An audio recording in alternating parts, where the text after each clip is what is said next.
આજે હવામાન બહુ સરસ છે. આજે હવામાન બહુ સરસ છે. આજે એટલે ટુડે. હવામાન બહુ સરસ છે. Today.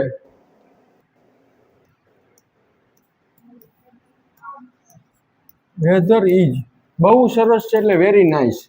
Today weather is very nice. અથવા આમ કરો તો પણ ચાલે.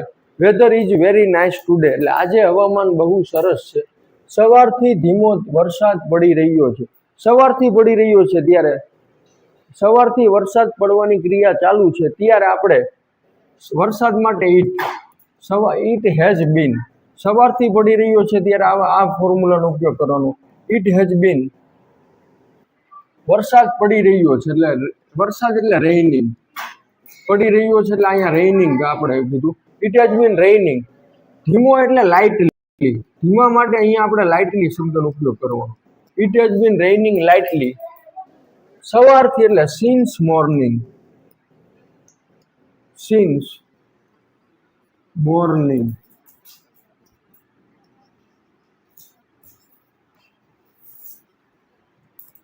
It has been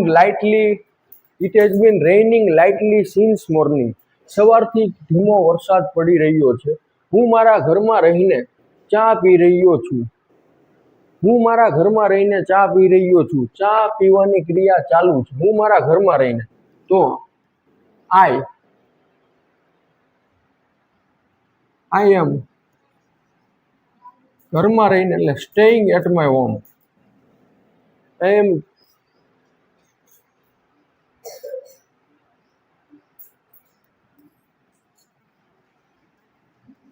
હવે વાક્ય શું છે જો અહીંયા. હું મારા ઘરમાં રહીને ચા પી રહ્યો છું.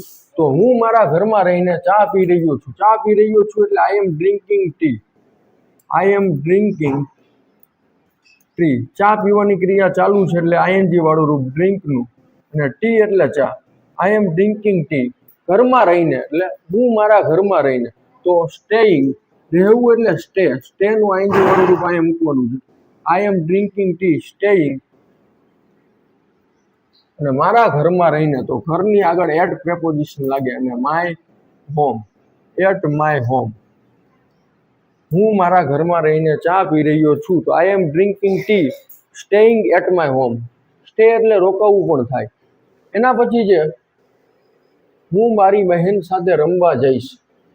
ભવિષ્યમાં રમવા જવાની વાત છે એટલે જઈશ આવ્યું એટલે ભવિષ્યકાળ. તો હું મારી બહેન સાથે રમવા જઈશ. હું એટલે આઈ. જઈશ એટલે will go. I will go. રમવા એટલે to play. I will go to play. મારી બહેન સાથે તો સાથે એટલે વિથ.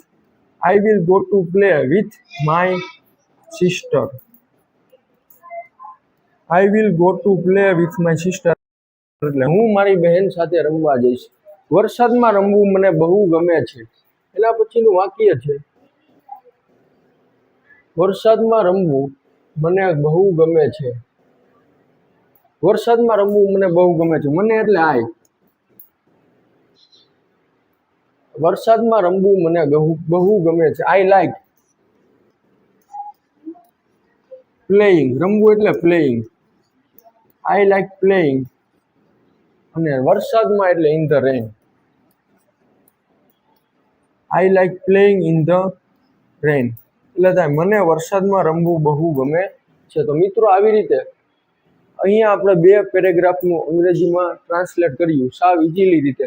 તમે પણ આવી રીતે ટ્રાન્સલેટ કરી શકો છો. આઈ હોપ, મને આશા છે કે તમને આ વિડીયો છે તે વ્યવસ્થિત રીતે સમજાઈ ગયો